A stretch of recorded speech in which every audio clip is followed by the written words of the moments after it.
are back. You're listening to You Would Think, the Philadelphia Flyers podcast. I'm your host, Kyle Collington. I'm a little sick today, but joining me, as always, is our friend Kevin Durso. How are you, buddy? I'm doing well. How are you? Well, a little under the weather, but Right. we're playing a little bit of a sick game today, but that's okay. We got through it. The season's about to get going.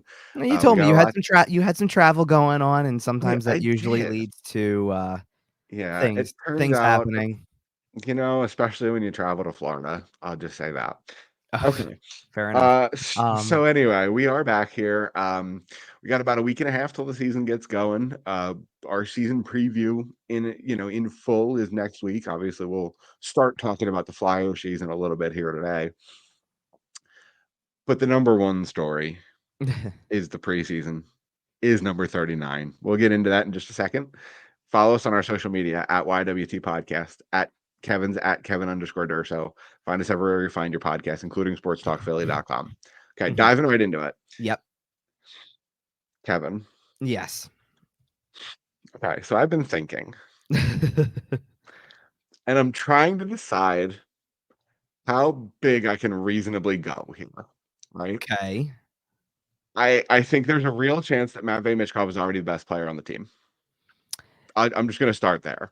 I think Okay. there is a real chance that he is already, right this second, the best hockey player on the Philadelphia Flyers, at the very least among the forward group.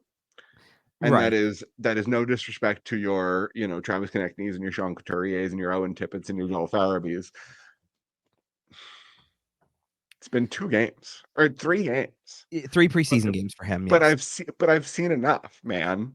Well, I'm with. That's the statement I'll be with you on. Nice. Right, but that's the statement I'll level with you on. I don't know that he's the best player. Like, he's definitely the most skilled. He's definitely got the most, creativity and is thinking the fastest of anybody out there and all that type of stuff like that. So yes, is the high level talent off the charts? Absolutely it is. I don't know how it's going to completely translate in another week and a half when you start playing full NHL lineups. Like, sometimes he could get a favorable matchup or penalty kill or something where it's like with all due respect, and let's be realistic, he's got 3 goals. One is an empty netter, one is a power play goal, and one is a 3-on-3 overtime goal. So there's space. And There's we'll talk time. about that one. Don't Sure. There's you get it space. twisted. There's time. There's, of course, I'd like to see him score at 5-on-5 too, right? Like, And I assume he will. and he will. Let's just say one of the first things that you love about it is that, and the empty netter is the empty netter. I get it, but like his power play goal, like he scored 2 power play goals technically if you go back to the rookie game, and he's now scored in overtime, and he scored kind of 3 different ways, right? So he's showing you versatility. So that's already a good thing. I do think that, like, that's where, like I said, I level with your statement of I don't need to see more. I mean, we're going to probably because you're going to keep playing him in preseason games. It can only help. But Listen, this is a joke, and I'm right. kidding. But I'm over here thinking he can pull a Shohei. I think he can go 50-50 this year. Again, that is a joke. But I'm watching him. I'm watching him through these games. And listen, I don't want to overblow this too much. Sure. But And if go ahead. he shows up and looks like he has done so far and continues to look better like he has done in each progressive outing so far, and obviously, there's a top end to that. He's not going to continue to look better infinitely, but let's say he continues to reach towards the ceiling. Right. Based on what you've seen so far, if I jumped into the DeLorean and told you 10 months from now that he scored 30 this year, would you be insanely shocked? I mean, if he continues to progress the way that it seems like he Sure. has, sure. It's definitely possible. The one I'm kind of going to piggyback off of one of the last conversations we had, because where's one of the areas where it looks like he's making a huge difference? The power play. The power play looks like a real power play now Oh because my he's God. actually able to create things. And it's opening up other people. There was the very first preseason game they had in Washington. He doesn't touch the puck on a power play and they still score a goal because there's still that consciousness of, Presence. I got to keep an eye on him though, because he's kind of the quarterback of this thing. It's him and Drysdale are really the 2 guys that have been kind of quarterbacking this thing. and going and kind of back and forth exchanging the puck throughout the course of a power play and then working it to anybody else who's part of it. Whether that was, in Washington, it was Morgan Frost, Owen Tippett, and Joel Farabee was playing bumper that day. Sometimes Bobby Brink has been on his unit. You've seen, he played with Travis Konechny on Saturday. Like, he's playing with that. That's one thing that they definitely are doing with everybody. He's playing with a ton of people. I mean, they've got a line that I think they like. I think they do like the Frost Tippett dynamic. They used it twice. So clearly I think they like it, but they were willing to try other things. Right. And right away, hey, you want a game at home with this line. Now those guys have already played. Now those guys have already played 2 preseason games, Tippett and Frost. I may not need to see them again on Saturday after playing Thursday, and I want to see Konechny Couturier again, and that's who he's going to play with this time, because now I want to see him with those 2 guys. Pretty obvious, though, he's playing top 6, obviously. I mean, if his own performance didn't dictate it, everybody he's playing with does. But there are times where, like, he's not a penalty kill guy. So if they get caught in a penalty kill, and you're going to use Sean Couturier to kill penalties and Travis Konechny to kill penalties and things like that, he jumped out there. I think he was on the ice with Ryan Poehling for a shift, or he's on the ice with a group of guys that are roster hopefuls. He's out there. I think one time he was out there with Anthony Richard, because it's like, that's just how it shuffles through. He can't go out there with the same guys. We'll get into kind of the specifics of the Saturday game, but Sean Couturier stood up for him and fought a guy because he was picking on him a little bit. Well, that takes Couturier off the ice for 5 minutes. So now he's going to have to play with somebody else that's in that lineup. So he is getting a crash course in that, like, that you can be anywhere. The coaching staff is absolutely allowing him to play with everybody and see who works with him and where the chemistry is. And, right. Obviously, you've seen Igor Zamula on the ice with him a lot, just coincidentally happens to work out. Yeah, not all the time. And he didn't play in, like, I don't think he played in those first couple of games that Michkov did. By the way, sorry, Saturday night's game, I did notice quite a lot. I apologize, by the way, because I've been hearing it all week. We're going to have to go back and forth over this. The pronunciation as on the broadcast, because this is how he says his name. It's more Michkov. So give it that Mish, like that long E sound instead of less Mitch. Yeah, a little bit less Mitch, even though some guys are calling him Mitchie. That is a nickname in there. I've heard 3 different nicknames for him too, but in the process, because there's Mitchie, there's Mish, there's Mishi or Misha or something like that. Like, I don't know. It's all over the place. I'm sure the Russians call him something else. Like, yep. Well, and in fairness, by the way, so we went down. We haven't had, like, I've been there throughout the course. This is why I'm saying I don't really need to see more of this kid, because I've watched him. I didn't get to go and watch him at the rookie games or in the one rookie game, right? Like, to see him in person. I've now seen him play 2 games in person. I've seen him practice for a week in person. My usual, like, start of training camp, I get out there every day that I can and then kind of get back to normal life. So I've seen him pretty well for a week. I don't really need to see much more on ice, but what was really cool is, so we haven't been in the locker room too much because the camp size, the camp roster is really big. They're filling 2 locker rooms. They're filling 2 locker rooms with this. They just tend to bring people upstairs to us for us to talk to instead of go down. So going down only really started midweek-ish, but morning skate yesterday, we go down there and he's sitting there in his locker, and I'm going to tell you right now, he might be doing the interviews in Russian and needing a translator and stuff like that, but sitting in the room, he is trying to talk to every teammate without just using what English he knows. And he is getting things across, like, guys understand him. And and he's trying. You can see there are dialogues being built. There are dialogues being had. He is picking up on things. He's laughing at some of the jokes that are going on. He's involved. And if you didn't need, by all accounts, he's a smart kid, so he's picking it up. Well, and you love his confidence, because, like, everything about, like, the biggest thing about the end of Saturday's game is not just the goal. It's not an overtime goal per se. If he doesn't score there and they go down the other end, Boston does, and score, he doesn't care that he scored a power play goal. He doesn't even, he cares more about the miss in that spot and losing the game, even in preseason, than he does about, I scored tonight. He said it after the rookie game even. He scored in the rookie game, but they lost the game in a shootout. And his answer is, it's a rookie game. It means nothing. His answer is, next time we're going to win, though, because I'm not. That's the part that I competitive. can't get over. He's competitive as all hell, and Well, everybody and John knows Tortorella loves that.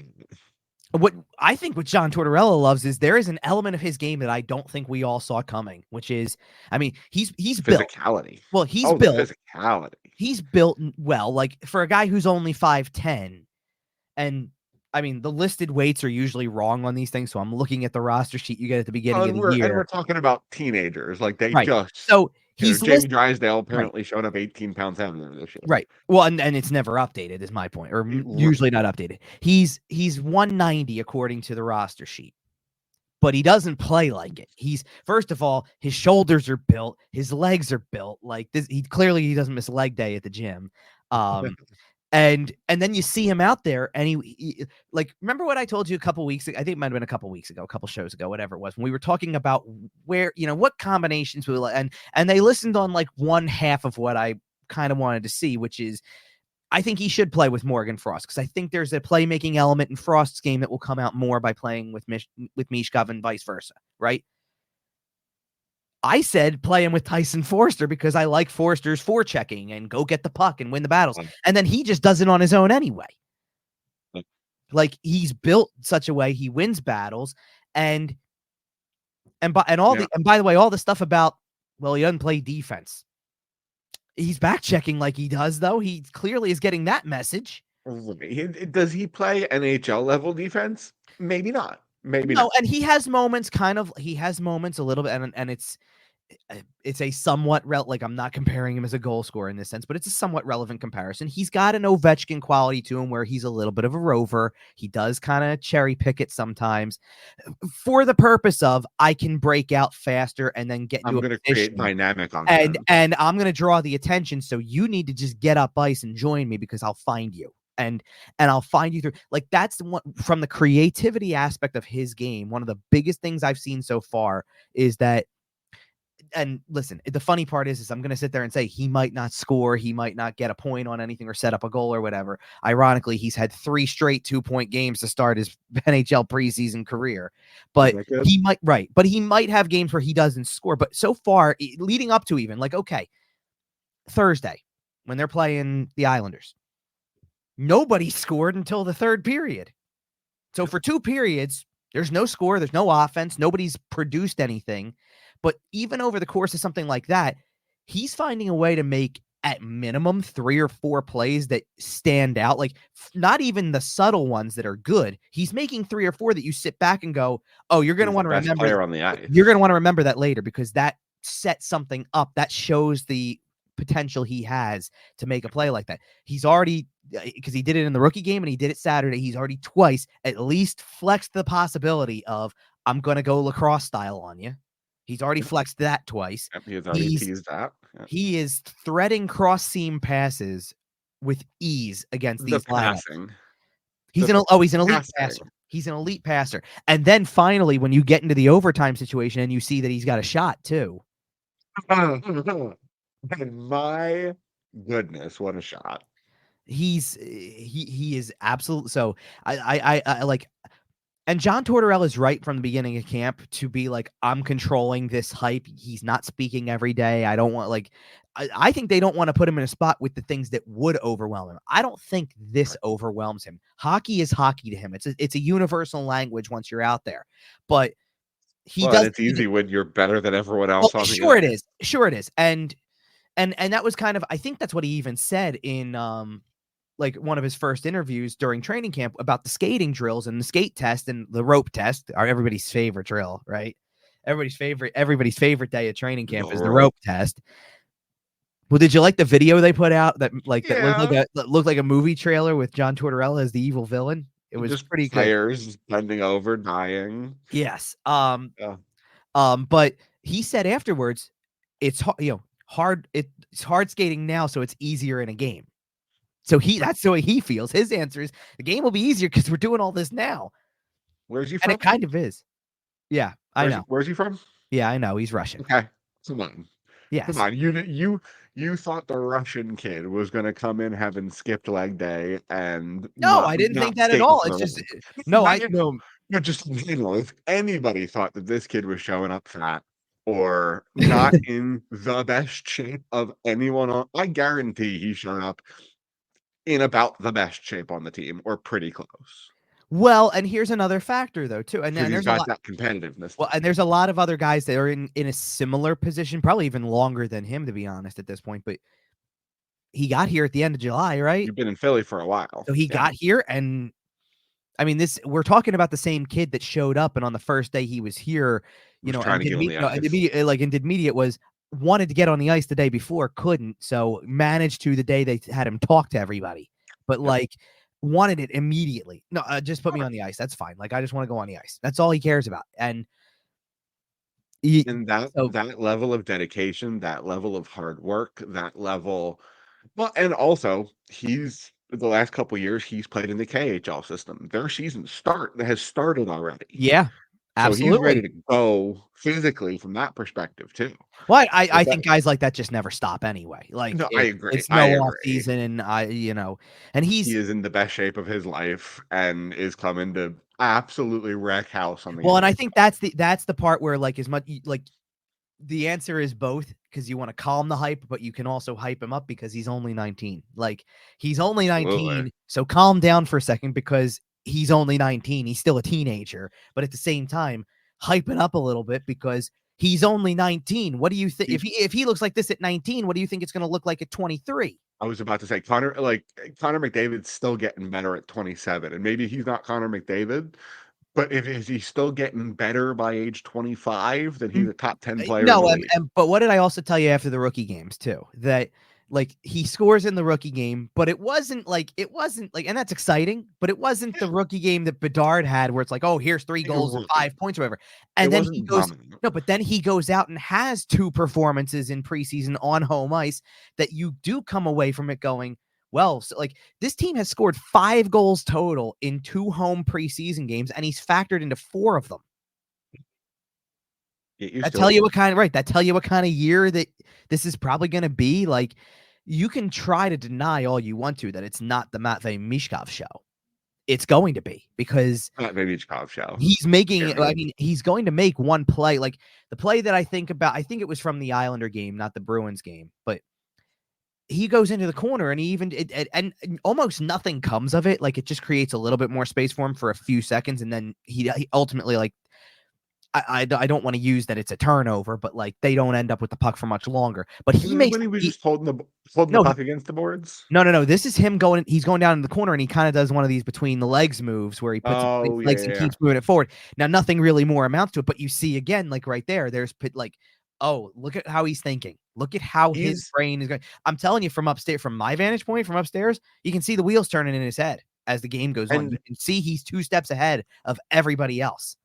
that's exactly what I was gonna say, is not only are his wheels always turning, they're turning a little bit faster than everybody else's, And because that's where he's it's not gonna gonna look good right now, is execution takes time. Like, you Yep. can think as fast as you want to, and it's not going to necessarily amount to Once working. the hands catch up, once the feet catch up, and he's thinking out all the little things better than everyone else, he's Right. gonna be a real And problem. the thing is again, even with what I just said, there's a way where I'm trying to say it like pump the brakes still a little bit, but he makes a pass like he does on the power play in Washington where he threads it through a guy, and Insane. you're like, how are you supposed to not hype that up? He didn't even get all the pass. He probably didn't even do what he really wanted to do, and it still got through, and it still turned into a goal. So,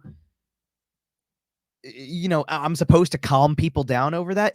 Like I said, I don't need to see more of this kid in preseason, and I'm going to tell you right now, he's completely worth the price of admission this year. Go see him. Like, I agree. or at the very least, if you are the biggest skeptic out there when it comes to where this team is going, at least put the game on to watch him. I don't know about the Oh, rest of it. I don't know about the absolutely. rest of the. I don't know about the rest of the team. I don't know if the rest of the team is going to elevate their game to the same degree as last year. Certain players, I mean, like there's players who played probably way above the average last year for their own individual games, and I don't know if that happens again. I don't know if you get the same Garnet Hathaway or Ryan Paling or maybe you get the Noah Cates from 2 years ago instead of last year. I don't know if you get that. You don't have any Sean Walker.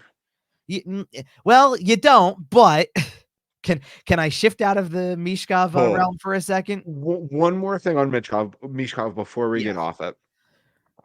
I wanted to mention that every time he's on the ice, and his teammates still have a little bit of work to do on it, but he is elevating his teammates. He is putting pucks in places that guys should be. Oh, they're learning quick that you better be ready when he's out there. And Absolutely. and if they're there, they will have lots of opportunity, right? Right. And a couple times you see a puck get to a guy's stick, and the guy almost looks surprised that the puck made it to his stick, but Sure. then he has a scoring chance. At Sure. least Now, one to Owen Tippett, at least one to Joel Farabee. Like he is going to elevate his teammates in a way that elite players do, and well, I think that is a good omen for this team long sure. term. And even on the overtime goal, for example, Travis Konechny's ready in that spot coming up the ice. He's ready Absolutely. for it, and he's completely used as a decoy, obviously. I mean, I think in his head he knew 39 well, was shooting. Owen Tippett said after the Thursday game that, like, yeah, I was kind of trying to get him one. Like, Absolutely. could I have shot Look on at that him. 2-on-1? Probably. That's Owen Tippett I'm being a feeding. great teammate. Well, he's okay. Michkov scores an empty netter at the end of that game, and Owen Tippett's good. He goes over to Owen Tippett. Do you see the way that they react around him though? Like Oh, they there's mobbed a him. lift. There's a lift for like because of this. There's almost and it's interesting because this had like the article I wrote on this has very little to do with Mishkov in a way, but I think there's an element to it that's going to be better for the team, which is I wrote this like as we're recording this morning, I wrote for this morning about how familiarity can be a benefit. That pretty much the entire roster is returning, with the exception of Mishkov coming in, and we'll get into another player who may enter the picture. But otherwise, everybody else that we can be talking, like I could tell you every player that I feel like has a shot to make it or feels like a lock to make it, obviously, because they've already been here. And there's not a new name in the bunch, really, except for the one obvious one, right? Like, so there's not really a new name in the bunch. And I talked yesterday to Joel Farabee and Scott Lawton about that. And, Joel said that, it's pretty rare that this happens. You don't usually see this much return to a team. And like they obviously feel like it can be a boost. But I thought Brad Shaw, who acted as head coach in Saturday's game, I thought he said something really interesting about going through and playing the first 65, 70 games to the success level that they did and bringing people back. That kind of gives them a leg up confidence wise that they can do it. And I love this sentence that he had because he said, we kind of have a blueprint for how to do it, which is that's a really good approach, is to sit there and say, you saw all the stuff that worked last year and what was good, and there's elements that need to change. Feed into that. And we've added clearly we've added another element to this picture that is going to transform some things too. I mean, I think I asked Joel also about the power play, or it was either Joel or obviously one of the two players was either Farabee or Lawton about it. I think it was Lawton who said something along the lines of, when I was talking about the power play, how many more goals better did it really need to be last year for them to make the playoffs instead of miss? Like Not many. right. Like We talked about it was that on last week's show. right. He and fully acknowledging a few more goals on the power play and they probably make the playoffs. And he's probably right about that. And Oh that's yeah. where right. You know what I mean? So like, Well, and right, now you and add this element. we spent the first 60 games last year not believing how good they were. We finally turned the tide, and then they blew it down the stretch, and then we spent all these reasons scrambling to figure out why. Right. It's real easy if you look at last year's team, and I know I've said it before, and I'll say it again. Mm-hmm. You lost, whether via trade or via injury, 4 of your 6 defensemen. Yeah, at the And wrong time. right around the trade deadline. And also, you're struggling goalie about a month and a half before that for good. Period. Never coming back. How many teams in the NHL make the playoffs after that? Like if you go to the Florida Panthers in January and say, "All right, Bob's gone and 4 of your defensemen are gone," man, they Yeah. might still Oh make yeah. the playoffs because of the cushion they had, but they're not winning the cup at that point. Well, they weren't winning the cup anyway, obviously, because you need more like what you need more of like what you're going to get with Michkov. Obviously, like you add players like that, and listen, these guys know. I think a lot of these guys know just from being around them for the first week or so of this thing. There are guys that you can tell know this is a huge year, because if you can't make stuff happen with this guy, you might be good as gone. Like Yep. like your Joel Farabees and Morgan Frosts of this roster need to Trying to take put a him step shut in up. need to take a step in the right direction with a legit high-end talent playing with them in some capacity.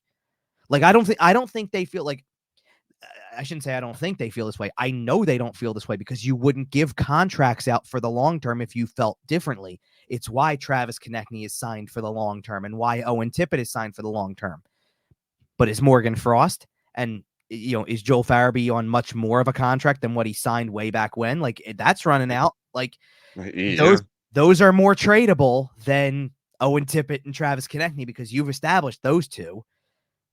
But I feel like those are the types of guys we're going to be talking a lot about. Those guys, I think they like obviously they like the progression of Tyson Forster, but there's another place to go up. Like there's a guy with Michkov, like, and I don't know if he's even going to really play with them. Who knows? Maybe power play. But there's a guy who goes 20 goals last year with the roster they had, and you start feeding him with this kid.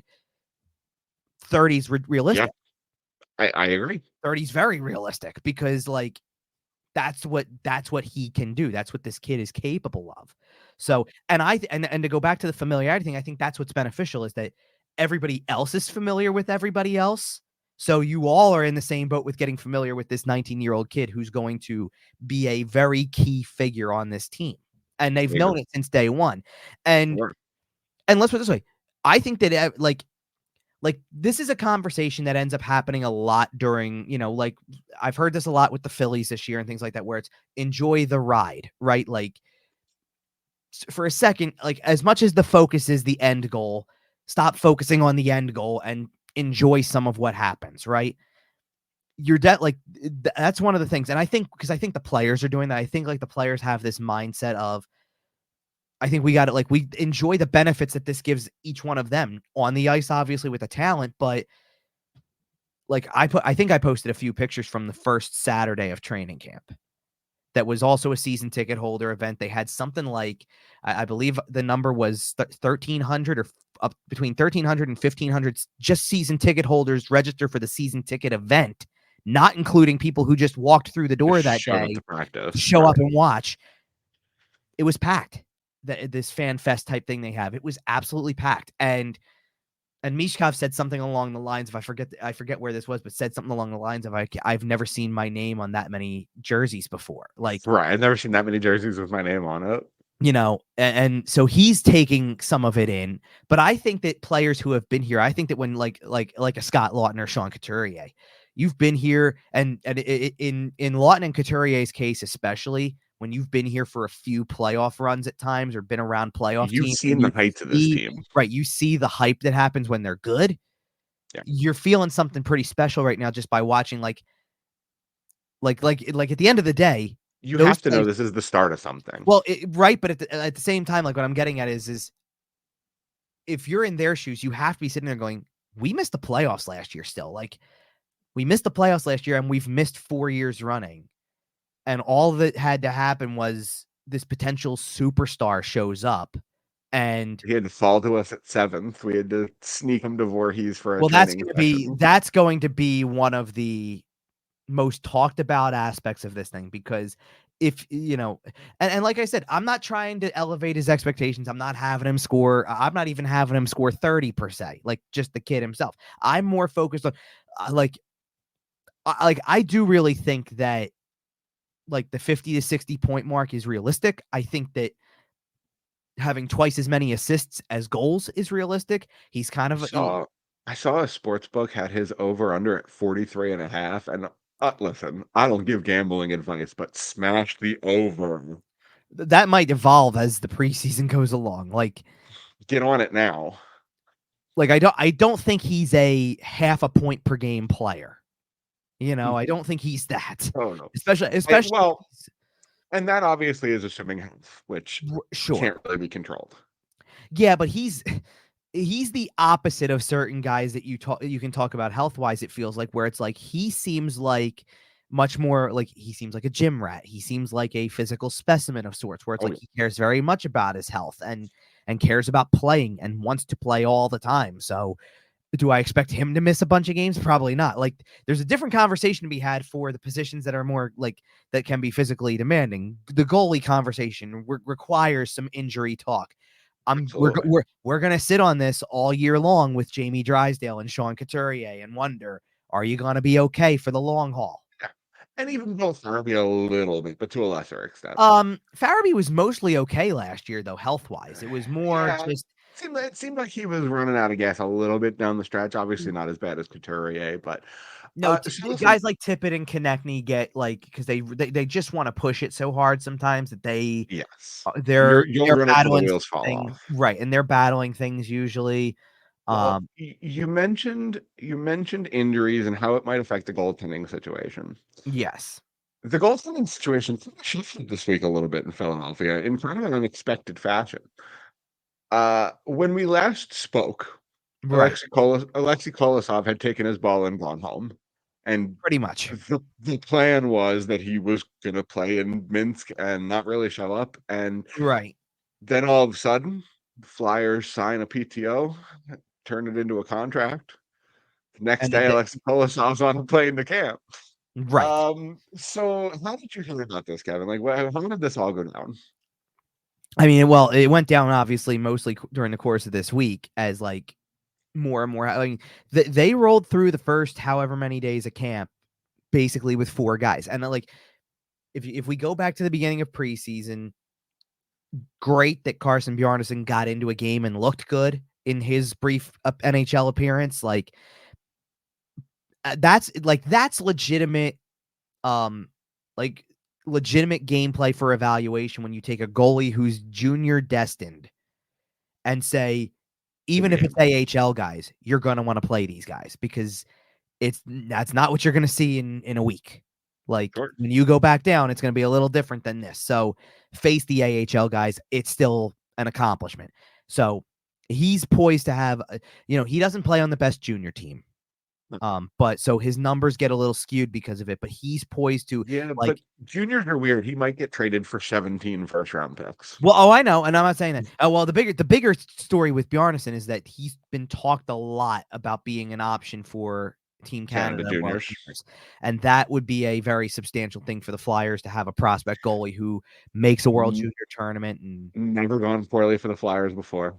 no, I hear you. I don't get the sense that we're dealing with the I same know. thing here. I Um, I but he's your future tracker kind of thing. And then they brought in this guy who was kind of relatively unknown. Like when you see PTOs, you don't usually know a ton about these. You might and if that it's a guy who's like there are guys who end up on PTOs who are more in a different stage of their career, and it's given somebody a try. Like, gee, I don't know that the Toronto Maple Leafs have Max Pacioretty on a PTO. and Steven Lorenz too. Yeah, Um, yeah, but Pacioretty's going to make that team probably. so is Steven Lorenz. No, I know, but you know what I But mean. you're talking about E2 McAniemi, Yes. right? So, Okay. and he got to play a little bit. Like he started the game on Monday in Montreal and didn't look bad. He only gave up one goal through No, the first half, so he fine. didn't look bad. Well, and Yeah. the interesting part was is I'll be honest, the first couple days of camp, I'm watching these essentially because that the Kolosov thing was the elephant in the room, right? Like he's not here before, he's not here now. We did a last show we did, Danny Briere talked about him not being there ahead of camp starting. We So were fully acknowledging that he wasn't coming. right. So basically, you have four goalies at training camp in the grand scheme of things because you had two junior level goalies, one of which they was on an ATO that they just sent back. He does not get a contract They after gave him a few days of exposure at an NHL camp. They did the basically. kid a favor. Yeah. Basically. And then Bjarnason goes back. So they're down to four. And the four are the two guys that you pretty much think are going to start the season at the NHL level, which, Sam Ersson, Ivan Fedotov, Cal Peterson, and Etu Makaniemi. And they put those two in a group, Makaniemi and Peterson. And the first couple days of camp, let me tell you, that was the big takeaway there was better hope the other two don't get hurt, because if you got to turn to these two, it's not looking good. And people kind of still felt that way after Cal Peterson's preseason debut as well. The rest of the team played poorly around him too, but I'm sure Cal Peterson is a good person. Holy. Right. Now, Makiniemi in his preseason game, though, played a lot better than what I saw in the first few days of training camp, like where it seemed like guys were just firing away and scoring goals on him, it looked like. So he played better. And we talked about this like when we brought up that he was on a PTO to begin with on the camp roster because it had just come out when we recorded. And, you know, he's an interesting guy because he's 25. He's in an age where he's a viable part of this. And like, he's younger than Fedotov. So, like, you've got some timeline there to keep him around. And I mean, let's face it, ultimately, why did he get a contract? He got a contract because you didn't even know who your next guy in line was in Lehigh Valley. You needed someone to play in Lehigh Valley on Saturdays.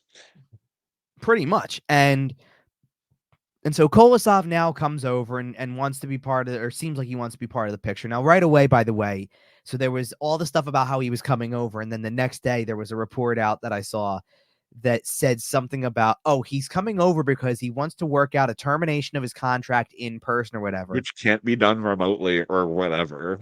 Or that his agent couldn't handle it for him or whatever. But beyond that, here's how you debunk that whole thing. If you were just going to terminate your contract, why are you in gear with? Why did you bring your gear? Exactly? Right. Why are you on the ice as a mystery goalie? Right? Why would you? Right? Why would you get on the ice with teammates who are no longer going to be your teammates if you're terminating a contract, and bring your gear all the way over here to say I'm not going to be part of it? And there's been a little bit of speculation that after seeing Makiniemi and Peterson, Danny Briere and company got on the horn and went, "Hey, Alexi, you're going to play in Lehigh Valley like a lot." Well, not only that, but like first of all, and you're the first goalie up. Well, right, because Danny Briere even said the chances that they go through just 2 all season are slim. No team does that. Right, slim to none. Right, like you have to have the greatest luck of any team in the league to have use only 2 goalies all year usually, and. So that's one part of the equation. Now, I don't know if he's the first call up immediately. Like they might want him to play 5 to 10 games in the minors and get his feet wet and kind of show like that the potential's there to call him up in the first place. Like I sit there and I go immediately, like if it's the first quarter of the season and you need a guy to come in for Fedotov, let's say, it's probably Peterson still because but it's probably is just based on the experience. And then I don't disagree. And then somewhere in the middle, like there's been this conversation about and again, a lot of this is just reports and things like that, but there's been this conversation about 6 weeks and then see kind of where things are, which is the rest of the preseason, getting the regular season started at the AHL level, seeing if the opportunity opens up at the NHL level. And if it really gets to a certain point where it feels like it's AHL all year for him, he had that he may want to be loaned back to the KHL after that. Now, I think the other thing is his KHL team has 4 goalies. Well, for now, as in you, well, and I guess the point would be if they agreed to loan him, because I don't think he has technically an active contract in the KHL to be able to just go back. So he could be loaned realistically to any KHL team that has a use for him, I guess. And in that sense, he still gets to be home, relatively speaking. Right. And I get it. But I think that ultimately when it came down to it, it's listen, compete for the spot, see what you got. I mean, let's just say he comes in behind the 8 ball as it is, because now you've missed half the preseason. That's a lot of games that you've missed out on being able to potentially play in, even if it's just half the game. And you come in under slightly auspicious circumstances. The guy who showed up late. It's a little weird. Sort of at least for a day or 2. I think we're gonna see it that way more than the players will. I think there's an understanding of treat him like another one of the guys. Doing what's best for them. Treat him like another one of the guys. He's here now. Try to put the past behind you and move forward with this. He could be really good. Nobody in the front office ever said, by the way, he's not good or that they don't think he's good right? Like it never had to do with like, gee, his ability is why he's got to fight it out in the AHL. It was just a It's all been the progression thing. culture fit. No, it's been about the progression. Nobody ever Yeah. said we don't think he's good enough, that he's just an AHLer. It was, no, we just saw a progression. KHL, he's going to play AHL regular minutes, and then when the spot opens up, or really, it didn't have to be AHL if he showed up to camp and was that good. Like he could If have you showed show up up and and been that steal a good, spot, right? Like I don't that's care the what thing. And that's the thing about goaltending is you can show up at any time, and if you're good enough, right you'll get now. a spot eventually. Now, in fairness, when you show up to camp late like he has now, and You put yourself behind the 8 ball well, a no, little bit. and the virtual day that you are on the ice for the first time, pretty much, or close to, I believe. No, Thursday was the first day he was on the ice, because he was on Yep. a 9-game group for morning skate, right? So the virtual day you're on the ice, the guy who's pretty much been the projected number 1 this year since the offseason goes out and pitches a 37 save shutout It looks great. and looks outstanding. Yeah, Like Sam Emerson looked great. And honestly, he's when we do our season preview, a yeah. little bit later this show and into next show, Sam Emerson's a big reason why I'm excited. He can be, and I look. I said last year he does come across as a capable starter to me, and like the only thing I need to see and more of is playing, consistency. sure, and I think playing 6 or 7 out of every 10 instead of 9 out of every 10 will help him get there. Sure, I mean, somebody asked John Tortorella about that, and he kind of gave an answer along the lines of still 55 to 60 is how he sees a number 1 used, but I think they have a plan in place for like he's not going to go all the time.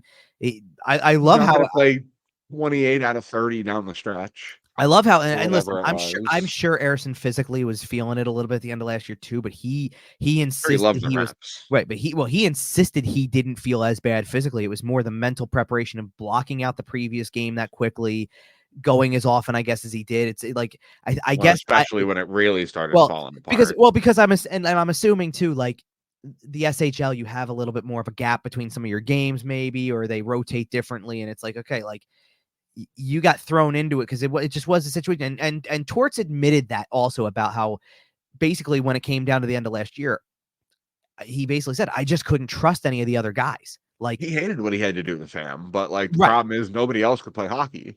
right. No other goalie gave you what he was even giving you, even at say 70% or No, 75%. he was probably pretty close to putting Sam Moran in there. Like, hey, just throw some pads on, kid.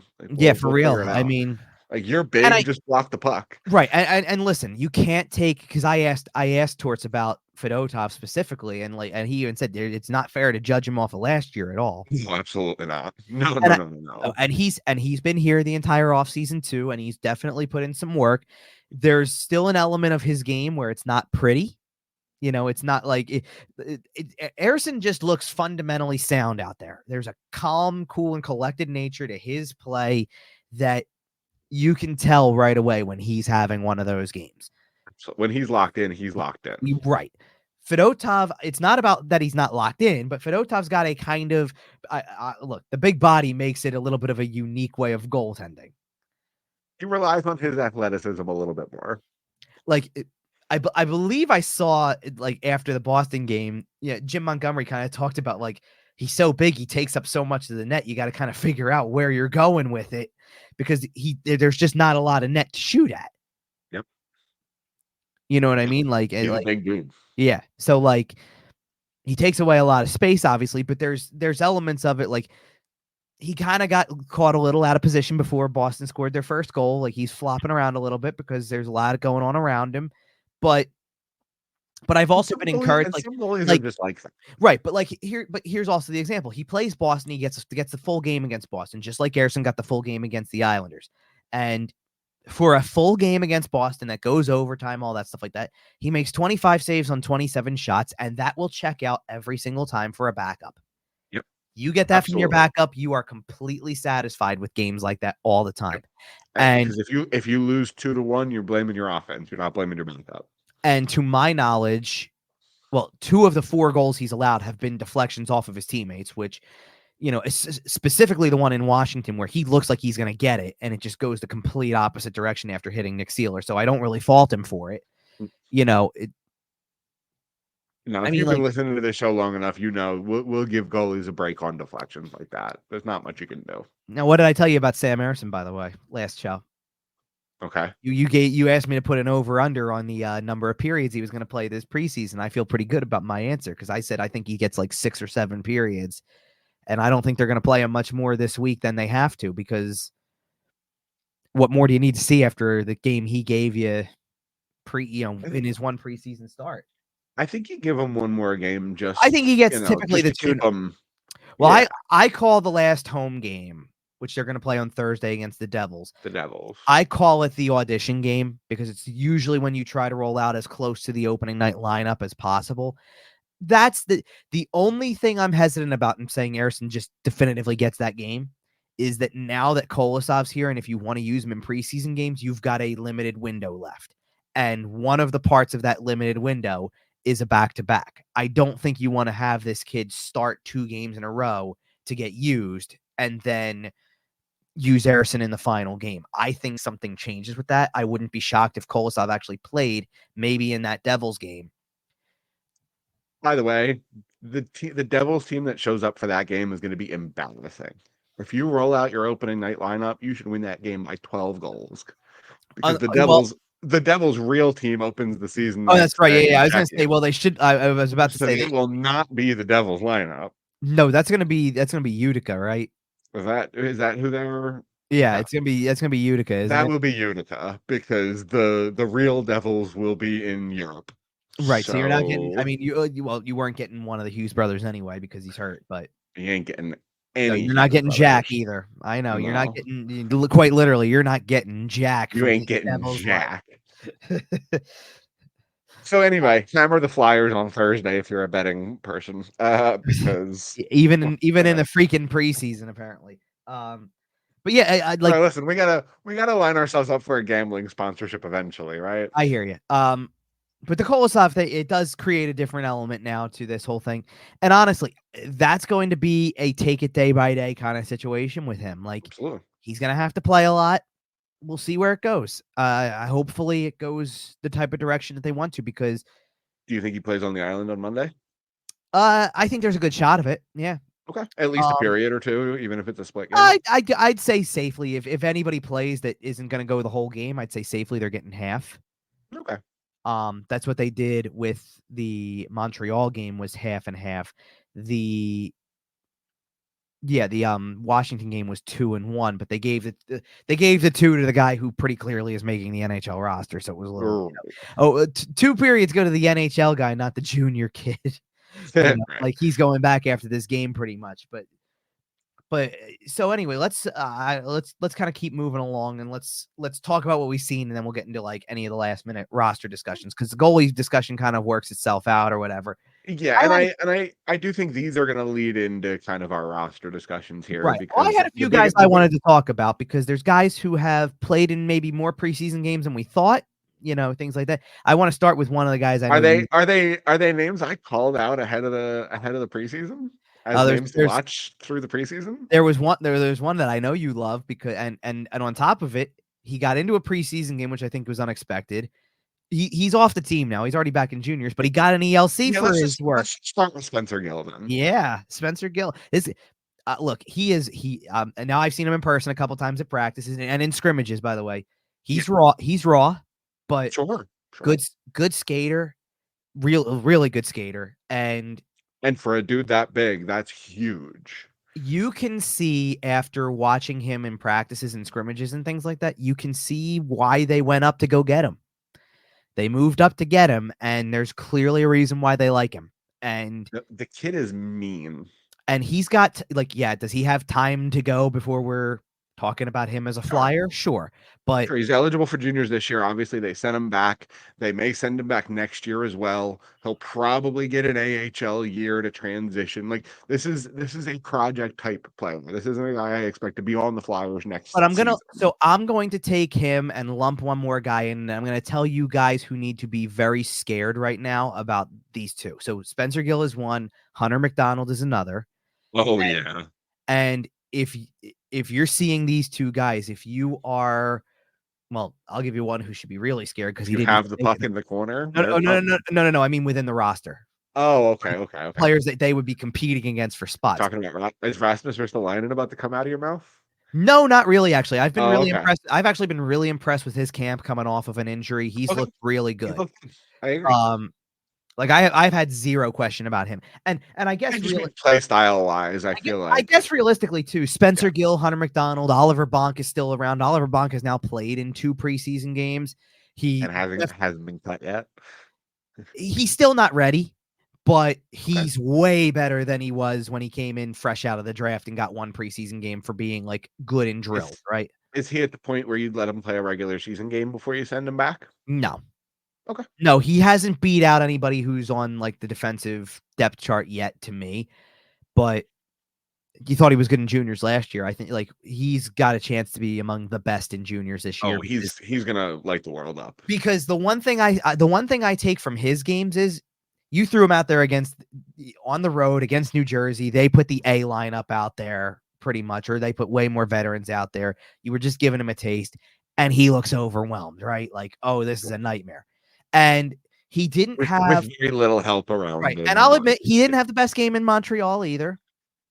Well, That's where nobody they look did. at it. Right. Nobody did, but that's where he starts to look a little out of place. I liked him a lot better against Boston. Played way better against Boston. Looks way more like a guy who can hold his own. I don't like, let's face it, you threw him into a preseason game right away out of his draft year, and he looked like a deer in the headlights because, like, oh my goodness, these look who I'm out here with and all stuff like that. And I think he used it for the better because he went back and he had a great junior year. It totally made a difference. I feel this like now I feel like he's not as starstruck by NHL preseason games. He's still not there yet, but he's going to be, and he's going to be even better for it. And he should, as far as I know, then that puts him in line for everything, right? He should be great junior year, should be World Juniors again. And like, Oh yeah. and I told you last year when he was in World Juniors, they got eliminated on on a pass that goes off of him and goes in. Friendly He's looking fire. for a little redemption on that tournament. Well, that's not even what it was. He took that and then had just a brilliant second half of his junior season. Like as if no way is that moment right there defining me. I'm going to have an even better straight to an OHL championship with the London Knights. And it's like, so I love that. And that man's back. Right. Yes. And he's going to, and he's going to boost that junior team, that London team to another level. Well, Whenever he and you goes back. expect him to be one of the veteran leaders on, typically one of Oh the better yeah. programs in the OHL. Absolutely. But so the guys that you need to like the guys who should be worried about like that grouping, and in particular though Gill and McDonald are if you and the first guy that comes to mind is already not on the roster anymore and really needed to have more of an impact than he did. Like it was a big camp and it did not go very well. So if you're Ronnie Attard, if you are honestly, if you're in Adam Jennings' spot, you're thinking about this. If you're Emil Andre, you kind of need to be thinking about it. Like these are the guys that if you don't make the impact soon enough, they're going to be the guys that get the look. McDonald is very close to that already because McDonald is AHL eligible. He is going to be one call away. Were Jennings and Attard Hextall picks, or were they Fletcher I picks? I believe I'll double check on that for you. Okay. Jennings I feel like was a little longer, so I think Jennings was Might have been Hextall. yeah. I'll Okay. take a quick look to get all their draft Because picks. because at this point you're talking. Hey, not only did this management team not draft you, you weren't even drafted by the last management team. Like Right. you were drafted by the guy before that. And So I think let's see. Jennings, what, 24, 25? Like, ooh, it's time, Yeah, man. by the way, it's worth noting that Hunter McDonald is a 2022 sixth rounder. So that is the previous, well, that is semi the previous regime because guess who handles a lot of those deep picks? It's Brent Flair. You And know, Brent so like Flair Brent has Flair not gone picked him. anywhere. Right. And he's still there. And so there you go with that. Let's see. Ronnie Attard was 2019. So that would be a Fletcher pick, actually. So Ronnie Attard was a Fletcher pick. Jennings was the year before. That was a Hextall pick. Yeah, I think Adam Jennings' time. No, Well, Jennings played better than Attard, though, is the difference. Jennings is yeah, playing but is there like a spot on? But is there a spot for him on this roster right now? you know what my answer is? If you go 8, he's 8. That would be my I think they go 2 extra forwards rather than 2 that's extra what I'm leaning. defensemen. That's what I'm leaning. But if I had to pick an eighth, He's 8. Okay, so he's probably your number 1 in Lehigh Valley. Right. Well, like they only have 12 defensemen left in the roster. I guess we should really. This is less observation now. This is more roster battles. Let's just shift the tab. Okay, fair. There's 12 defensemen left on the roster right now, and I think I can place 3 of them effective immediately out of the 12. Oliver Bonk probably goes back to juniors. Helge Grans probably goes to the AHL. And I think he looks pretty solid, by the way. I've liked what I've seen out of Helge Grans. Solid, not a standout, not going to pass other guys, but I agree. But if God forbid a couple of injuries befall you and Helge Grans ends up on your 3rd pair, I don't think it's the end of the world. Probably better this year than he was last year in camp. I'll also give him that. And young enough that he's obviously, can still be progressing. So. Absolutely. He's only 22. So exactly. Got time with him too. In fact, I didn't even realize this. So Hunter McDonald's the other guy I was going to say he was probably AHL bound. Didn't realize this. Helge Grans and Hunter McDonald were born 1 day apart. That's funny. Quite literally. They both have, they're both May 2002 birthdays. Well, and I wonder, Which, by the way, speaks to the advancement of Hunter McDonald because he's older. Right. Well, and if Helge Grans was born early in the morning, time zones could come into play there. They could have been born on the same day. No, it's very much listed not. I've got 5. I've got May 10th and May 11th. So, well, if he's born May 11th at 1 a.m. in Sweden, that's May 10th in the States. I'm just saying. I hear you there. Anyway, the name that you have up on your graphic on the YouTube channel that we haven't actually mentioned yet during this roster discussion. Yes. Is a name that I am supremely interested in. Sure. We talked about him. We talked about him coming in. We talked about him looking strong in the skating/rookie portion of camp. Right. And now that a couple of preseason games have come and gone, he's got a little game action. Right. What's your current read on Jett Luchanko?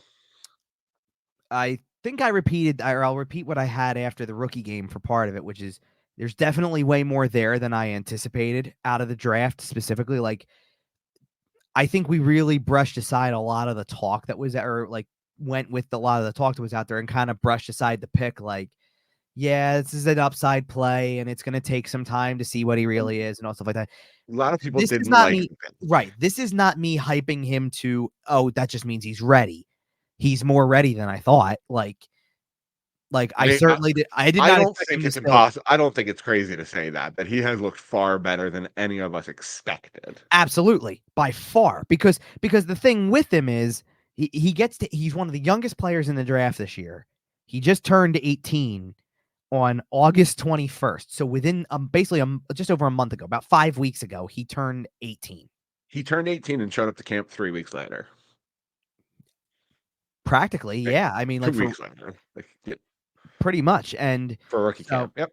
So he, for being that age and coming in and just continuing to go, and let's face it, what makes him more ready to me, and I'm not putting him on the roster per se, but what makes him closer to NHL ready than I would have anticipated is that at this point he's now not only gone through a big program. I mean, what did I tell you the goal was after the rookie games with him was, hopefully you get into a preseason game and then get sent back. That would be great, right? And now he's played 3 preseason games and he survived 2 rounds of cuts. Mm-hmm. And rounds of cuts that could have very easily included him. That last round when they trimmed a bunch of people and sent a bunch of people back to their junior teams, that feels like the cut where if you had asked John Tortorella 2 months ago, that's when he'd be cut. Sure. But he showed up and looked good and looked impressive and demanded more of a look. Right. Now, and look, and this is where it gets interesting because the question is he going to make the team? And right.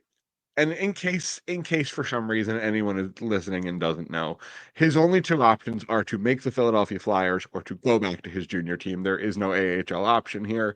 If at any point the Flyers decide he is not good enough for the roster, they want to send him down, they send him back to juniors and he's gone for the year. He is back on his junior team. Correct. And at this point in time, I'm trying to figure they've got 20 forwards left on the roster at the moment. And when you think about the other forwards that are on the list. Well, first of all, let's And take one. you're looking to get down to 14-ish, Right, 14 is probably the cut mark here. 13, 14-ish.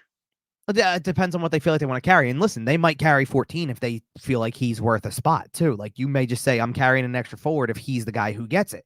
Well, and That can especially change your if mind, right? That can change your and mind on that. But especially if your plan is to carry him for a little bit, right? Because you can play a player on, the CLC or right, who is junior eligible. You can play him up to 9 games. Once he plays that 10th game, his contract kind of locks and is set in stone and is here for right. the year. It But up it, until that ninth it game, burns you the can send ELC year is what it is. It burns the right, ELC year and up until that 9th game, the contract can slide and you can send it back to juniors. right. It doesn't take a year off the contract, and the contract slides to next season. Right. So let's cut down this group of 20 for a second with two easy ones. Okay. Because Samu Tuamala is still on the roster, but he hasn't participated in any on ice stuff in main camp. He's been hurt the entire time. And is Denver Barkey also showing up on that roster too? Still? No, Denver Barkey's not. Okay. He never got added to it. So he's just Okay. unfortunately because there's no doubt in my mind Barkey would have played a preseason game if he was available to. Frankly, I think if he showed up at camp and looked at 100%, right? If it looked like he didn't have mono all summer, and if he actually got to gain the weight he gained, I think we'd be talking about him a lot like we're talking about Jett Luchanko now. It's Like possible. as a guy who's maybe getting a look at the roster. Right. So the other name I'm going to pull from the list is Cooper Marody because, first of all, usually an AHL guy anyway, but he has not played in a preseason game yet. So Okay. I'm saying he's probably more destined for the AHL at some point. Then At there is minimum, maybe the ECHL. right. No, I think he's Is more of he an an AHL. AHL player? Yeah, he's Okay. more of an AHL mainstay, honestly. Okay. He's had enough AHL experience that you could consider putting him in the leadership group there. Oh, interesting. Okay. Because a Fair lot of enough. people do. Yeah, a lot of people do respect. I mean, last year I got his numbers from last year at the AHL. He had 19 goals and 56 points in 68 games. Okay. He's an AHL. Stuff out. I mean, this was a guy who got called up by Edmonton a couple times. He's kind of a quad A guy, to a degree. Valid. It's valid. So then I go to a group of three names that are all we're all trying to figure out what they are too, because there are three new names to this picture. So you got Rodrigo Abels, who is a big, tall forward who they got from he's a Latvian forward who they got from the SHL. You got Oscar Eklund, who's another tall forward who they got from the SHL. And you've got one of their low-key free agent signings in Anthony Richard. Now, Richard played for Boston last year for a few games, not many. He only got 9 games NHL-wise, much more in Providence with 59 games in Providence, and he had 55 points. So he's a good quad A guy. I'm kind of the three, I think Richard has looked the best so far. I'm thinking Richard would be possible. Well, it depends. I think Richard would get the first call up out of that trio in general. Okay. I think if you wanted a center, Abels maybe gets it because Abels has been the next most. Okay. Like Eklund had a bad game against the Islanders. Yeah. And that for a game that they end up winning, your goalie's really good. There's other players who have really good games. Like you can't sometimes you can hide behind everyone looked bad, so it's not that bad. He kind of stuck out in the way in that game. Right. And he kind of stood out in the wrong way, versus guys who stood out in the right way. So and for me, I'm thinking none of those guys make the team though. So now I just cut 3 more. So now 5 guys are off the list. So now I'm at 15. So how many more do I got to cut to get to that 14? 1. So it's a battle between, and Ula Lycksell is definitely in a battle, and I give Lycksell a lot of credit. He has been very good the last handful of games, and has done the right things to make himself noticeable. Has looked great this preseason, particularly the game against Boston. That was big for him to play a game like that, knowing that it was another look for Jett, and it was another, not that anybody's beating out Michkov, but it's another look at him too. And if you play with him in any situation, let it shine because let it shine and show your best stuff because that's what's going to keep you around a little bit more. And if you can prove that you can play with this kid, you'll earn yourself a roster spot. Right. So let's face it, there's a world right now where I see Jett Luchanko being the last cut. making it all the way through, maybe even being around for that last preseason game, and then it's a difficult decision, but he's possibly the last cut. Okay. I think without a doubt he's much more, especially if there's, I'd have to go back through and look at anybody else who may or may not come off the books, or if anything changes from one off season to the next going into next season. But he may be way more on the radar next season, like as make it right away, like especially if he skip the Phantoms. Yeah. Especially if he has, like, if he goes back to juniors and has the junior year that he could be capable of, like, plays a really good year with his junior team, probably makes World Juniors also, has that kind of impact, draft plus 1 year that you like to see, and then comes to camp with this new appreciation. The good thing about his game is he does very well with subtle things. Like, his defensive awareness, very intelligent. His defensive awareness is very good. He's made a few plays that, look, his skill is not going to match Michkov, obviously, because like that's a whole nother level. Few people in the world. But he's made some plays where you go, that would work at the next level, or you can, or your willingness to try it is going to make me feel more confident in your abilities. He can, I mean, everybody said his name is perfectly appropriate. He can skate really well. He is fast. The best way to identify, there's been a lot of people who have said, if you can give Owen Tippett a run for his money in a skating drill, you're pretty fast. So Jett Luchanko is pretty fast. And I'm sorry, you talking about Owen Tippett, the guy who had who recorded the single fastest speed burst in the NHL last year? Right. That who you're talking about? Yeah, I mean, and like I've seen it from other guys too. Like Bobby Brink has looked faster this year too, which is Bobby Brink. I know we've spent a lot of this show talking about the kind of the fringy guys who are fighting for roster spots and blah, blah, blah, blah, blah. Right. Guys who are a little more solid on that roster who are actually going to play hockey for the Philadelphia Flyers this year. Mm-hmm. Holy smokes, I like Bobby Brink. Here's the thing. Like, he's not a fringe guy to make the roster to me, but he is a fringe lineup guy. That's what I mean. Right. Right. Like he's still hovering around 12, 13-ish, where it's like, I think he's going to make a push for your top 9 this year.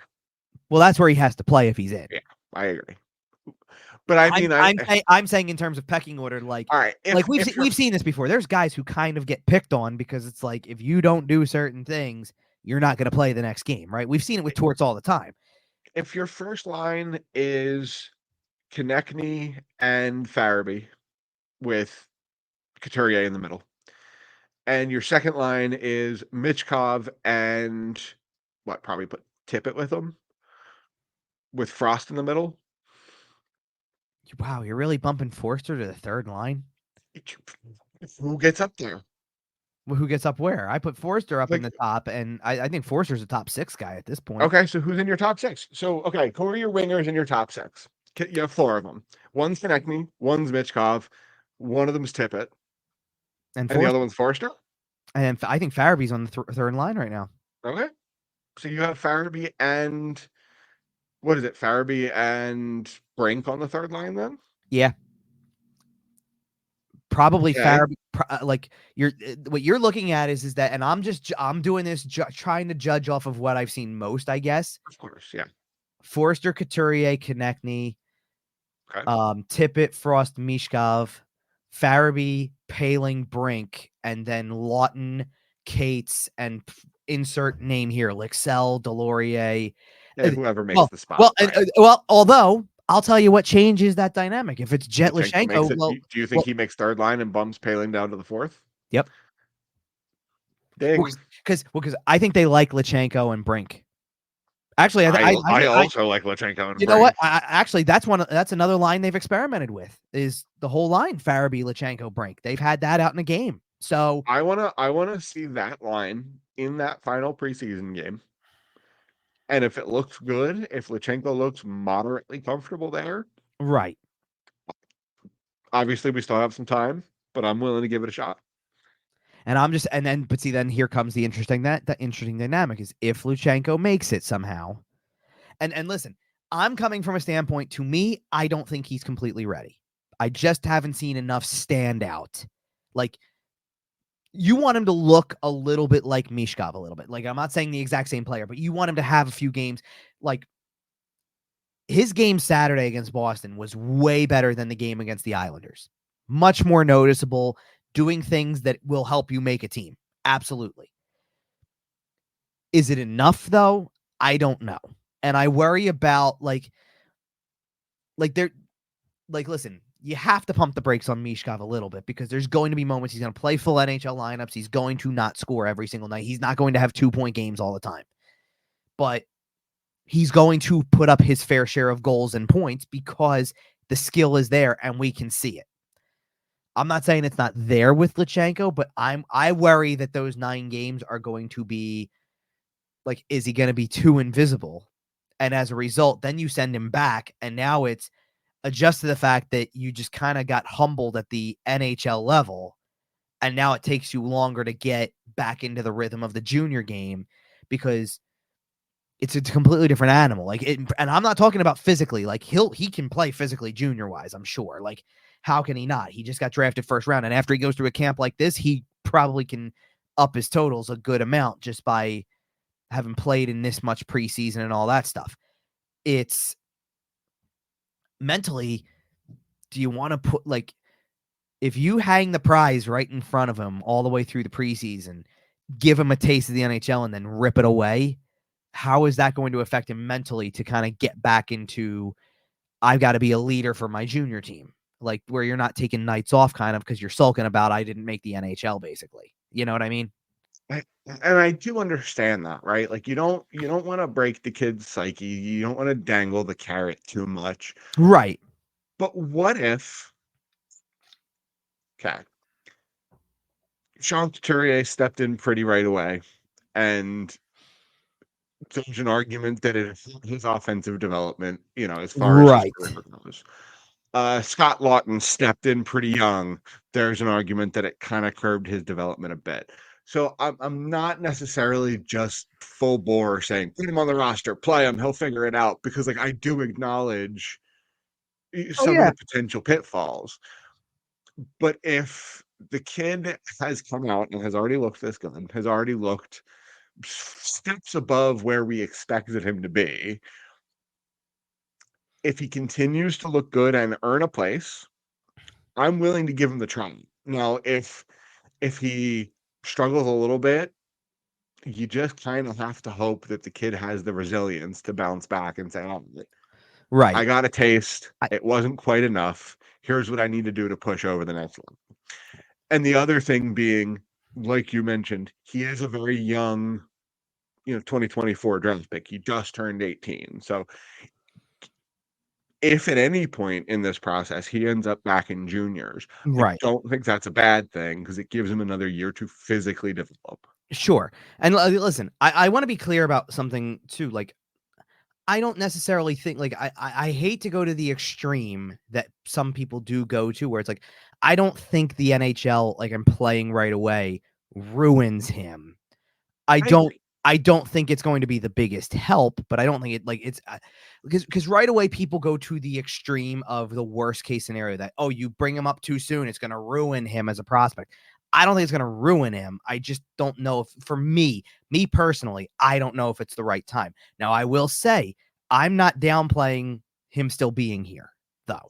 Like, we've it's been a really interesting training camp in the sense that it's not too often that guys just come back like this and you kind of know where everybody stands. Yeah. Like I gave you the entire top 7D basically. Like we were starting on this path anyway. So I'll just read it down really quick. Like, Yeah. you want your top 7D? Wait to hear how similar this is to last year. Sanheim, York, Drysdale, Sealer, Zamula, Ristolainen, Johnson. It's your top 7. And that's probably what you're starting with. Remove Sean Walker from last year's team. That's Remove about Sean the only Walker. difference. Remove Sean Walker. Add Eric Johnson, just like you did last Right. year at the deadline. Done. Yeah. And I mean, there's honestly, and obviously we'll talk about it a little more next week when we do a little bit more of our season preview. right. But like that. It's But what not I'm bad, man. no, it's not. Especially when you're talking about the guys who have taken the steps they've theoretically taken. Well, because if you had like health is a key factor. A healthy Jamie Drysdale and a healthy Rasmus Ristolainen make a much bigger difference. Oh, Jamie And filling Drysdale. I'm so excited for the season Jamie Drysdale is about to well, have. so I'm gonna pull from the roster battles again because that's one of my big observations from preseason is man, what a smooth skater he is when he's actually able to do what he wants to do. Remember, He is fun. He is a r- I remember what hope he's having fun, like feeling hopefully as good as he ever has because like you the know. amount of You know injuries who I he's been through is see. terrible. You know who I see when I watch Jamie Drysdale play. Who do Just you see? the way he handles the puck, the way he controls the offensive blue line, the way he walks the line. I see Charlie McAvoy. That's interesting. I get where you're coming from with it a I little bit. see I Now, see Charlie can I McAvoy, and obviously, I don't know if he has the edge that Charlie McAvoy has. can I throw out a name for you that Brad Shaw said about stuff they've Okay. shown him anyway, or at least that they've looked at and kind of drawn some parallels with? They said they've used film of Duncan Keith later in his career. Interesting. I And I I think think that Jamie that's a Drysdale would very skate in circles interesting. around Duncan Keith. Okay, well, there's a reason why it had nothing to do with skating. That's why. They were trying to explain how sometimes like you just want to move everything. You want to keep moving yourself. You want to do everything all at once. And he sometimes the simple play is you don't have to move much of anywhere. You can just stand still and make a play potentially, you know? And they've shown stuff like that a little bit. So it's very interesting to me how he how they're utilizing him in that way. He definitely makes a power play better as a quarterback. He definitely has a lot of potential. Um, he has a lot of potential to just be a good I don't know how it's going to translate offensively yet, but it's going to be really good. Like him being such a good skater and him being so offensive and things like that, like or possibly being offensive. I don't know how it translates because he hasn't really produced offensively yet with it. But his move, the lateral movement is one of the biggest changes with him. And if he keeps that going, Yeah, Drysdale is he's such an incredibly fun player to watch. And he reminds me of everything Shane Gostisbehere was supposed to be, right? I, Like I he's totally get that. he's Shane Gostisbehere with the top 10 pick pedigree, right? With the actual Right. like He's not a third round pick this time. right, respectfully to Shane Gostisbehere, right? He's got a very nice NHL career. I loved him as a player. I love him. Right. But if he actually had like a real legitimate high-end skill set, that is what Jamie Drysdale has potential to be. And if he was 70 or 80% last year and is closer to 100% this year, I'm Mhm. very excited about where this team's going. He's one of the most important. Like, there's going to be attention on Michkov. Obviously, we said that. And if Luchanko makes it, there's going to be a lot of attention on him, too. Drysdale's one of the most important players on this roster this season in terms of everything that he represents. Like, and when I say that, I mean right away you think about who he was traded for. Yep. And you've got to capitalize on the guy who okay, he came over here last year, he was already battling something that eventually needed an off-season surgery. He got hurt again differently in the middle of the season. He was sick right after he got here too. So But like he slotted himself right into the culture. He seems to fit in really well with the guys. oh, that He's part's not a problem. Yeah. That's what I'm saying. And the other reason, the other point I had on Luchenko, just kind of circling back a little bit, is that if if he does make the team, Mm-hmm. I think this team can kind of count on having a little bit of that we're the young kids identity, right? Like your core, your visible outward facing core can quickly become Drysdale and Forrester and Farabee and like all these young kids who all get along really well, So who are most of them were here all summer. yeah. They're good friends. That's the kind of thing that team identities are built on. The Sure. Flyers could do some fun stuff. Scott Lawton used a line when I asked him about the familiarity with the room and things like that about how it's a good young core that has gone through stuff, like you talk about, go through stuff together. But I feel like there is an element where when he says that he's like, there's room in that whole equation for Michkov hasn't gone through anything with them yet, just yet. But there's room, like he's in it now too, and Luchanko would be in it now too if it changed it. And that's what I'm saying. Is like the like that's phrase. the sort of thing. Well, do you need any more example than don't push the kid around or you're getting a piece of somebody else? Sean Couturier doesn't even fight. Come in. Sean Couturier doesn't even fight people typically. No, and I love seeing that out of Sean Couturier. You're more likely, if you wanted a guy with a letter to fight, you were more likely to see Travis Konechny or Scott Lawton drop the gloves than you were Sean Couturier. And Sean Couturier was out there, and somebody took a run at Michkov, and Sean said, "No way." Yeah, but I do want to. But I got to give Michkov credit because he wasn't backing down from it. He's standing in there like, no, like I'll stand up for myself. If you want to take a swing, I'll eat a swing, but you're gonna. He started like he got far enough in that engagement to get pretty much like, look, I can't see what they say from up. You can hear it sometimes from when I'm upstairs, but you can't see exactly it completely. Right.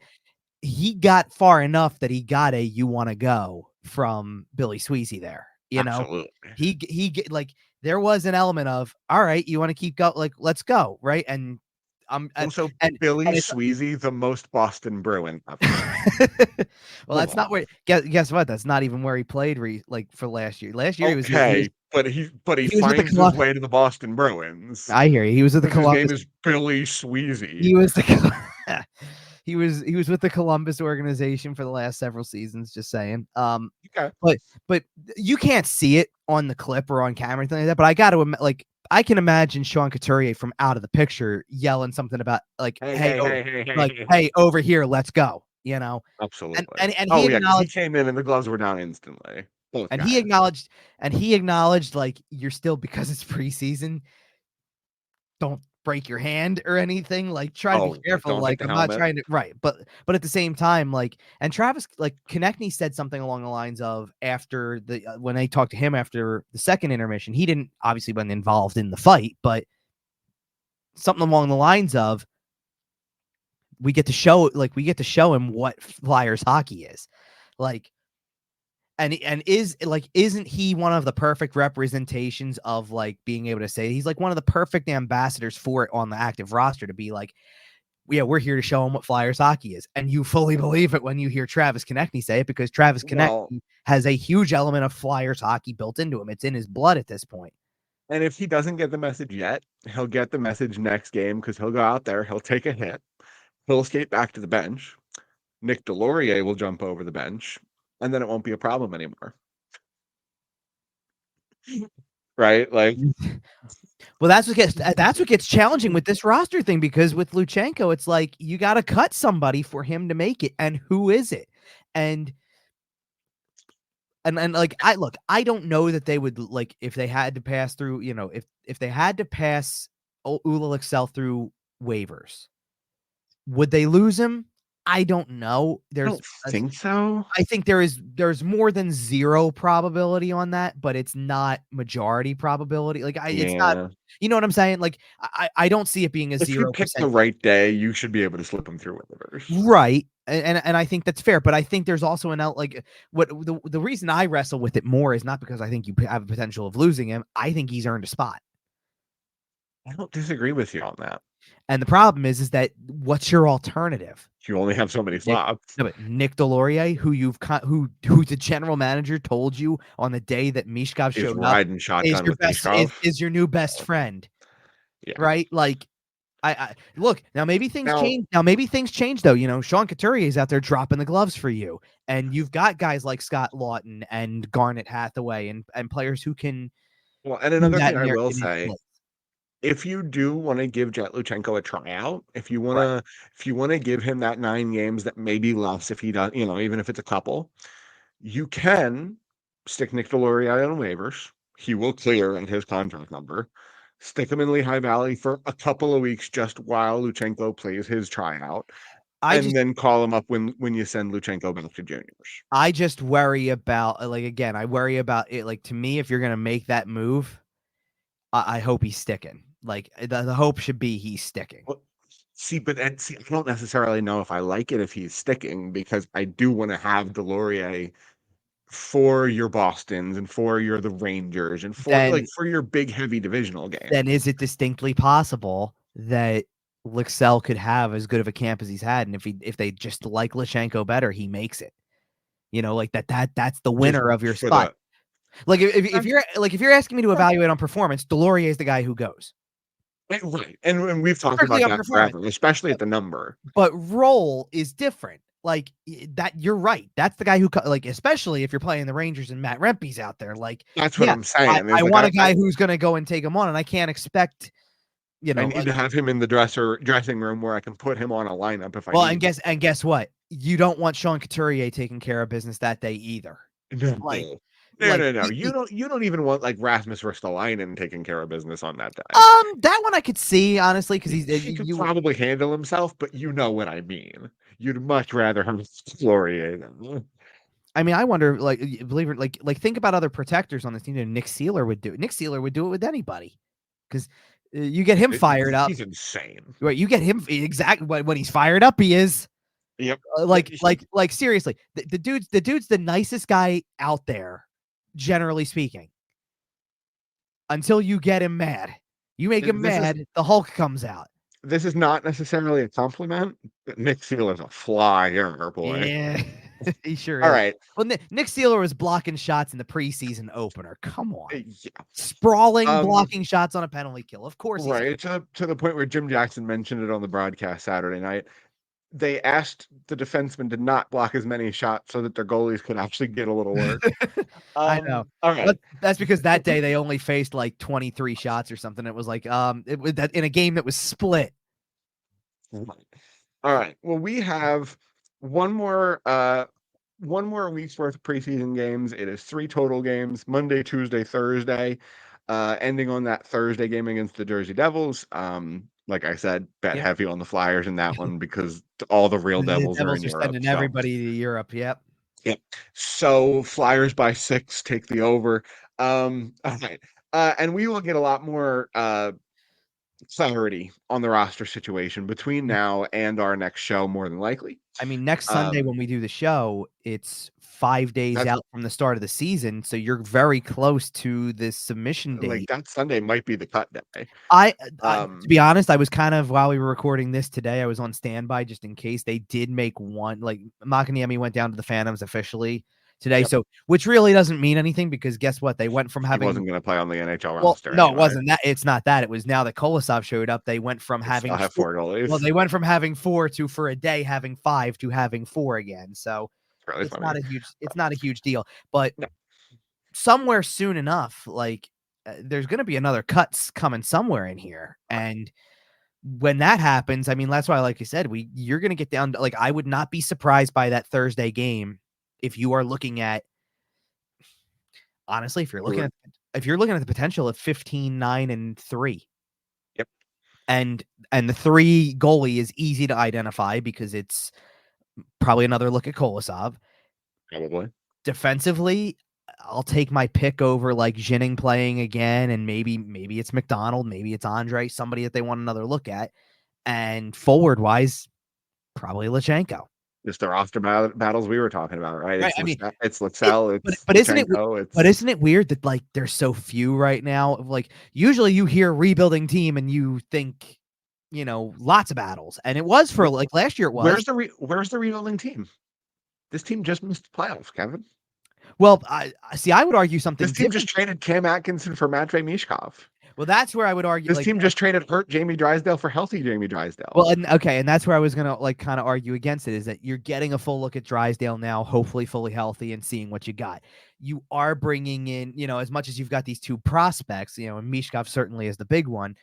You're establishing your core with the, it's Tippett, and Tippett and Konechny are on the older side of these players, but they're the veteran leaders at this point. They're the veteran leaders, and you've got, Couturier is obviously a veteran leader, and Lawton's a veteran leader. Forster's still young. Like Forster didn't have to be a rookie last year, technically, like in a way. Right. there's a world where he's still developing and it's another AHL year. He was just ready to go and scored 20. Like, progression. This is what John, and this is the perfect place to cap it, because this was the first day message of training camp from John Tortorella was, now there's no changes. Like, the only addition is Michkov, basically.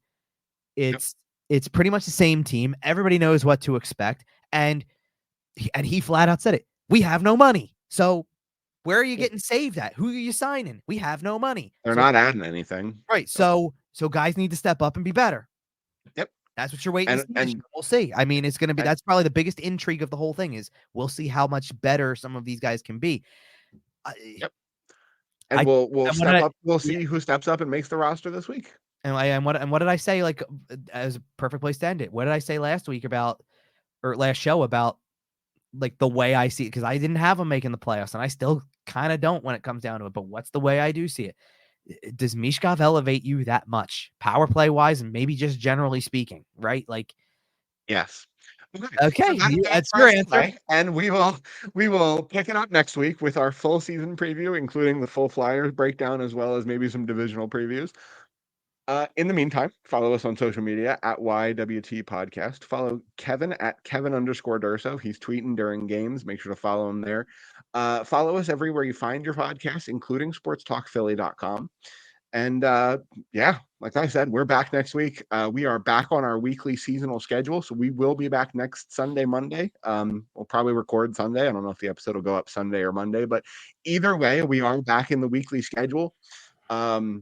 Hockey's in the air. Playoff baseball's in the air. The Eagles are getting ready to lose 7 straight. All right. It's the best time of year. All right. We will be back next week. And until then. Oh, go ahead. There is nothing like it doesn't kick in until I start going, like when I start making it back to training camp, that it's back kind of, and the whole feel is back. Been back in the building for 2 games, been, back in the training facility for several practices. Only one more preseason game. Only one more home one. Yeah.